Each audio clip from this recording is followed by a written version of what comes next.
ഇക്കഴിഞ്ഞ ലോക്സഭാ തെരഞ്ഞെടുപ്പ് കേരളത്തിലെ കോൺഗ്രസിനെ സംബന്ധിച്ച് നേട്ടങ്ങളായിരുന്നു കൊണ്ടുവന്നത്. ഈ തെരഞ്ഞെടുപ്പ് മാത്രമല്ല, മിക്കവാറുമുള്ള എല്ലാ ലോക്സഭാ തെരഞ്ഞെടുപ്പുകളും കോൺഗ്രസിനെ സംബന്ധിച്ച് നേട്ടങ്ങൾ തന്നെയായിരുന്നു. ചുരുക്കം ചില തെരഞ്ഞെടുപ്പുകൾ ഒഴികെ ദേശീയതലത്തിൽ ആര് അധികാരം കൈയാളണമെന്ന ജനങ്ങളുടെ ചിന്തയാണ് വോട്ടുകളായി രൂപം മാറുന്നത്. കേരളത്തിലെ ഭൂരിപക്ഷം ജനങ്ങളും വലതുപക്ഷ പാർട്ടിയായ BJPക്ക് പ്രതികൂലമായാണ് നിലപാടുകൾ കൈക്കൊള്ളുന്നതെന്ന് ഓരോ ലോക്സഭാ തെരഞ്ഞെടുപ്പും തെളിയിച്ചുകൊണ്ടിരിക്കുകയാണ്. ദേശീയതലത്തിലെ പ്രതിപക്ഷ മുന്നണിയായ ഇന്ത്യ സഖ്യത്തിൽ CPM-ഉം കോൺഗ്രസും ഉൾപ്പെട്ടതോടെ ആരെങ്കിലും ഒരാൾക്ക് പിന്തുണ കൊടുത്താൽ മതി എന്ന് ജനങ്ങൾക്ക് തോന്നലുണ്ടാകുന്നത് സ്വാഭാവികം. അതുകൊണ്ട് തന്നെയാണ് ദേശീയതലത്തിൽ BJP ശക്തമായി നിലനിന്ന 2 ലോക്സഭാ തെരഞ്ഞെടുപ്പുകളിലും കേരളത്തിൽ കോൺഗ്രസിന് സമ്പൂർണ്ണ വിജയമുണ്ടായത്. എന്നാൽ ഇക്കഴിഞ്ഞ ലോക്സഭാ തെരഞ്ഞെടുപ്പിൽ കോൺഗ്രസ് നേതൃത്വം നൽകുന്ന UDF-ന് ഭൂരിപക്ഷ വിജയം ഉണ്ടായെങ്കിലും 2 സീറ്റുകൾ നഷ്ടപ്പെട്ടിരുന്നു. അതിലൊന്നിൽ BJP വിജയിക്കുകയും ചെയ്തു. ഇത്തവണ കോൺഗ്രസ് നഷ്ടപ്പെട്ട ആലത്തൂർ ലോക്സഭാ സീറ്റിനേക്കാൾ തൃശ്ശൂർ മണ്ഡലത്തിലെ തോൽവിയാണ് അവരെ ഏറ്റവും കൂടുതൽ ഞെട്ടിച്ചത്. കോൺഗ്രസിലെ മുതിർന്ന നേതാവായ K. മുരളീധരനാണ് തൃശ്ശൂരിൽ മത്സരിച്ച് തോൽവി ഏറ്റുവാങ്ങിയത്. യഥാർത്ഥത്തിൽ മുരളീധരൻ മത്സരിക്കേണ്ടിയിരുന്ന തൃശ്ശൂർ ആയിരുന്നില്ല, അത് വടകരയായിരുന്നു. ലോക്സഭാ തെരഞ്ഞെടുപ്പിനോടനുബന്ധിച്ച് മുരളീധരൻ്റെ സഹോദരി പത്മജ വേണുഗോപാൽ BJPയിലേക്ക് പോയതോടെയാണ് K. മുരളീധരനെ തൃശ്ശൂരിൽ മത്സരിപ്പിക്കണമെന്ന തീരുമാനം കൈക്കൊണ്ടത്. തൃശ്ശൂരിൽ മത്സരിക്കേണ്ടിയിരുന്ന TN പ്രതാപൻ പൂർണ്ണ മനസ്സോടെ സീറ്റ് ഒഴിഞ്ഞു കൊടുക്കുകയും ചെയ്തു. അതിന് കാരണമുണ്ട്. പ്രതാപൻ ലോക്സഭാ തെരഞ്ഞെടുപ്പിൽ മത്സരിക്കാൻ ആഗ്രഹിച്ചിരുന്നില്ല എന്നുള്ളതാണ് യാഥാർത്ഥ്യം. 2026 നടക്കുന്ന നിയമസഭാ തെരഞ്ഞെടുപ്പിൽ കോൺഗ്രസ് നേതൃത്വം കൊടുക്കുന്ന UDF കേരളത്തിൽ വിജയിക്കുമെന്നും അധികാരം ലഭിക്കുമെന്നും ഭൂരിപക്ഷം പേരും വിശ്വസിക്കുന്നുണ്ട്. ഇപ്പോൾ ലോക്സഭയിൽ മത്സരിച്ചു വിജയിച്ച പല മുതിർന്ന കോൺഗ്രസ് നേതാക്കളും കേരളത്തിൽ തന്നെ തുടർന്ന് നിയമസഭയിൽ മത്സരിച്ച് മന്ത്രിയാകണമെന്ന് ആഗ്രഹിക്കുന്നവരാണ്. അതിലൊരാളായിരുന്നു TN പ്രതാപനും. എന്നാൽ സിറ്റിംഗ് MPമാർ എല്ലാവരും ഈ തെരഞ്ഞെടുപ്പിൽ മത്സരിക്കണമെന്ന KPCC നിർദ്ദേശം ഉള്ളതുകൊണ്ട് തന്നെ TN പ്രതാപന് മറുത്തൊന്നും പറയാൻ കഴിഞ്ഞില്ല.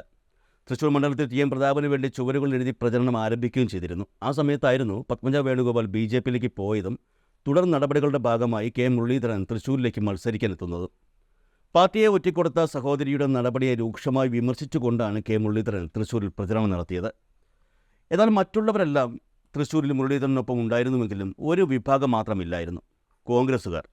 തൃശ്ശൂരിൽ വലിയ തോൽവിയാണ് മുരളീധരൻ ഏറ്റുവാങ്ങിയത്, 3ാം സ്ഥാനം. പാർട്ടിയുടെ പ്രതിസന്ധി ഘട്ടത്തിൽ പാർട്ടിയുടെ അഭിമാനം രക്ഷിക്കാൻ വേണ്ടി ഇറങ്ങിയ K. മുരളീധരനെ മനസാക്ഷിയില്ലാതെ തോൽപ്പിച്ചവരാണ് തൃശ്ശൂരിലെ കോൺഗ്രസ്സുകാരെന്ന ആരോപണം ഇപ്പോൾ ഉയർന്നു കഴിഞ്ഞു. മറ്റു ജില്ലകളിലെ കോൺഗ്രസ്സുകാർ തന്നെയാണ് ഈ ആരോപണവുമായി രംഗത്തെത്തിയത്. തോൽവിയോടെ മാനസികമായി തകർന്ന മുരളീധരൻ സജീവ രാഷ്ട്രീയം ഉപേക്ഷിച്ചാലോ എന്നുവരെ ചിന്തിച്ച സമയമുണ്ടായിരുന്നു.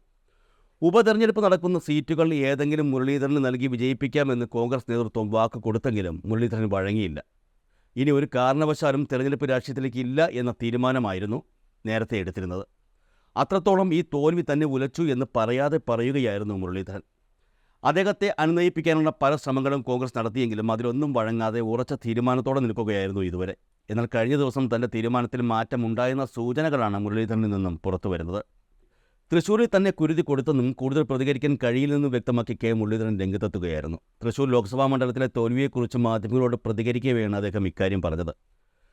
തോൽവിയിൽ തനിക്ക് പരാതിയില്ലെന്നും KPCC നിയോഗിച്ച അന്വേഷണ കമ്മീഷൻ റിപ്പോർട്ട് സമർപ്പിക്കട്ടെ എന്നും അദ്ദേഹം പറഞ്ഞു. സംസ്ഥാനത്ത് എല്ലാ മണ്ഡലങ്ങളിലും കോൺഗ്രസ് വിജയിച്ചപ്പോൾ എനിക്ക് തോൽവിക്ക് നിന്ന് കൊടുക്കേണ്ടി വന്നു. പാർട്ടി അച്ചടക്കം പാലിച്ച വിഷയത്തിൽ കൂടുതൽ പറയാനില്ല. ഒരു കമ്മീഷണർ വിചാരിച്ച തൃശ്ശൂർ പൂരം അട്ടിമറിക്കാൻ കഴിയുമോ? പൂരം കലക്കിയതിന് പിന്നിൽ കേരള സർക്കാരാണ്. പൂരം അലങ്കോലമാക്കിയതിന് പിന്നിൽ ചില അന്തർധാരകൾ നടന്നിട്ടുണ്ട്. അത് തെരഞ്ഞെടുപ്പിൽ BJPക്ക് ഗുണം ചെയ്തു. മണ്ഡലത്തിലെ വോട്ടർ പട്ടികയിൽ പേരു ചേർക്കലടക്കം CPIM അനുഭാവികളായ ഉദ്യോഗസ്ഥരുടെ നേതൃത്വത്തിൽ ക്രമക്കേടുകൾ നടന്നുവെന്ന് മുരളീധരൻ പറഞ്ഞു. ചുരുക്കത്തിൽ തൃശ്ശൂരിലെ തോൽവിയെക്കുറിച്ചാണ് പറഞ്ഞതെങ്കിലും ഭരണകക്ഷിയായ CPM-നെ എതിർപക്ഷത്ത് നിർത്തിക്കൊണ്ടാണ് K. മുരളീധരൻ സംസാരിച്ചത്. അതായത് താൻ വീണ്ടും രാഷ്ട്രീയ രംഗത്ത് സജീവമാവുകയാണെന്ന സൂചനകളാണ് മുരളീധരൻ തൻ്റെ ഈ തുറന്നു പറച്ചിലൂടെ നൽകിയിരിക്കുന്നത്. BJPയും CPM-ഉം അന്തർധാരയോടെയാണ് തൃശ്ശൂരിൽ പ്രവർത്തിച്ചതെന്നും അതിൻ്റെ ഫലമായിട്ടാണ് BJP തൃശ്ശൂരിൽ വിജയിച്ചതെന്നും തുറന്നു പറഞ്ഞിരിക്കുകയാണ് അദ്ദേഹം. യഥാർത്ഥത്തിൽ തൃശ്ശൂരിലെ തോൽവിയുടെ കാരണം കോൺഗ്രസ് വോട്ടുകൾ ചോർന്നത് തന്നെയാണെന്ന് K. മുരളീധരന് വ്യക്തമാണ്. ഫലം വന്നതിന് പിന്നാലെ ഇക്കാര്യങ്ങൾ K. മുരളീധരൻ സൂചിപ്പിക്കുകയും ചെയ്തിരുന്നു. അന്ന് താൻ സജീവ രാഷ്ട്രീയം ഉപേക്ഷിക്കാൻ പോവുകയാണെന്നും ഇനി തെരഞ്ഞെടുപ്പുകളിൽ മത്സരിക്കുന്നില്ല എന്നും അദ്ദേഹം തുറന്നു പറയുകയും ചെയ്തു. കോൺഗ്രസ് രാഷ്ട്രീയ രംഗത്തിന് താനില്ല എന്ന മനസ്സോടെയാണ് അന്ന് മുരളീധരൻ കോൺഗ്രസിനെതിരെ തന്നെ സംസാരിച്ചത്. എന്നാൽ ഇന്ന് അതെല്ലാം CPM-നെതിരെ പറഞ്ഞുകൊണ്ട് മുരളീധരൻ രംഗത്ത് വരികയാണ്. അതിനർത്ഥം താൻ വീണ്ടും കോൺഗ്രസ്സുകാരനായി ഇവിടെ ഉണ്ടാകുമെന്നുള്ള സൂചനകൾ തന്നെയാണ് അദ്ദേഹം തരുന്നത്. അതിനൊപ്പം തന്നെ മറ്റൊരു കാര്യം കൂടി കഴിഞ്ഞ ദിവസം സൂചിപ്പിച്ചിരുന്നു. പാലക്കാട് ഉപതെരഞ്ഞെടുപ്പിൽ UDF വിജയിക്കുമെന്ന ഉറച്ച പ്രതീക്ഷയുണ്ടെന്നാണ് അദ്ദേഹം പറയുന്നത്. പാലക്കാട് നഗരസഭയിൽ മാത്രമാണ് BJPക്ക് മുൻതൂക്കമുള്ളത്. അത് മണ്ഡലത്തിൻ്റെ ഫലത്തെ മാറ്റില്ലെന്നും അദ്ദേഹം പറഞ്ഞു. അതായത് പാലക്കാട് നിയമസഭാ മണ്ഡലത്തിൽ നടക്കുന്ന ഉപതെരഞ്ഞെടുപ്പിൽ ഉറപ്പായും കോൺഗ്രസിന് വിജയിക്കാൻ കഴിയുമെന്ന് തന്നെയാണ് മുരളീധരൻ പറയുന്നത്. മുരളീധരന് പാലക്കാട് മണ്ഡലത്തിൽ മത്സരിക്കാൻ ആഗ്രഹമുണ്ടെങ്കിൽ കോൺഗ്രസ് നേതൃത്വത്തിന് ആ സീറ്റ് അദ്ദേഹത്തിന് നൽകിയേ പറ്റുകയുള്ളൂ. കാരണം അദ്ദേഹത്തിന് ലോക്സഭാ സീറ്റ് എടുത്താണ് പാലക്കാട് MLA ആയ ഷാഫി പറമ്പിലിന് കോൺഗ്രസ് നൽകിയത്. ഷാഫി പറമ്പിൽ വിജയിച്ചു, മുരളീധരൻ തോറ്റു. യഥാർത്ഥത്തിൽ അതൊരു ചാവേർ നടപടിയായിരുന്നു എന്നുള്ളതാണ് യാഥാർത്ഥ്യം. അപ്പോൾ ഉറപ്പായും ജയിക്കുന്ന ഒരു സീറ്റ് കെ മുരളീധരന് കോൺഗ്രസ് കൊടുക്കുക തന്നെ വേണം. പാലക്കാട് നിയമസഭാ മണ്ഡലം വേണമെങ്കിൽ നൽകാമെന്ന് കോൺഗ്രസ് നേരത്തെ സൂചനകൾ മുരളീധരന് നൽകുകയും ചെയ്തിരുന്നു. ഈ ഉപതെരഞ്ഞെടുപ്പിൽ പാലക്കാട് നിന്നും മത്സരിച്ച് വിജയിച്ചാൽ അടുത്ത നിയമസഭാ തെരഞ്ഞെടുപ്പിൽ തനിക്ക് വട്ടിയൂർക്കാവിൽ നിന്നും മത്സരിക്കാൻ കഴിയുമെന്നാണ് മുരളീധരൻ ഇപ്പോൾ കരുതുന്നത് എന്ന് വ്യക്തം. അതുകൊണ്ട് തന്നെ അടുത്ത 2 വർഷം വെറുതെ ഇരിക്കാതെ ഇപ്പോൾ പാലക്കാട് സീറ്റിൽ മത്സരിച്ച് ജയിക്കാൻ തന്നെയാണ് മുരളീധരൻ തീരുമാനിച്ചിരിക്കുന്നത് എന്നുള്ളത് ഉറപ്പായ സംഗതിയാണ്. പാലക്കാട് നിയമസഭാ മണ്ഡലത്തിൽ നടക്കുന്ന ഉപതെരഞ്ഞെടുപ്പിൽ തനിക്ക് പകരം മറ്റൊരു യുവനേതാവ് എത്തുമെന്ന് ഷാഫി പറമ്പിൽ പറഞ്ഞിട്ട് 2-3 ദിവസമായില്ല. തൻ്റെ പിൻഗാമിയും ഇപ്പോഴത്തെ യൂത്ത് കോൺഗ്രസ് സംസ്ഥാന അധ്യക്ഷനുമായ രാഹുൽ മാങ്കൂട്ടത്തിന് സീറ്റ് നൽകണമെന്ന ആഗ്രഹമാണ് ഷാഫി പറമ്പിൽ ഉയർത്തിയിരിക്കുന്നത്. ലോക്സഭാ തെരഞ്ഞെടുപ്പിന് മുൻപ് തന്നെ ഈ ആവശ്യം ഉയർത്തുകയും കോൺഗ്രസ് വാക്കാൽ സമ്മതിക്കുകയും ചെയ്ത കാര്യമാണ്. എന്നാൽ ലോക്സഭാ തെരഞ്ഞെടുപ്പ് കഴിഞ്ഞ് ഫലം വന്നപ്പോൾ കെ മുരളീധരൻ വിഷയം അവിടെ ഉയർന്നു വരികയായിരുന്നു. മുരളീധരന് മത്സരിക്കണമെങ്കിൽ പാലക്കാട് സീറ്റ് വിട്ടുകൊടുത്തേ മതിയാകുകയുള്ളൂ എന്ന് കോൺഗ്രസിനറിയാം. അതുകൊണ്ട് തന്നെ താൻ ഇനി തെരഞ്ഞെടുപ്പ് രാഷ്ട്രീയത്തിന് ഇല്ല എന്ന് മുരളീധരൻ പറഞ്ഞപ്പോൾ ആശ്വാസത്തിലായിരുന്നു ഷാഫി പറമ്പിൽ വിഭാഗം. എന്നാൽ ഇപ്പോൾ മുരളീധരൻ തന്നെ മനസ്സ് മാറ്റിയിരിക്കുകയാണ്.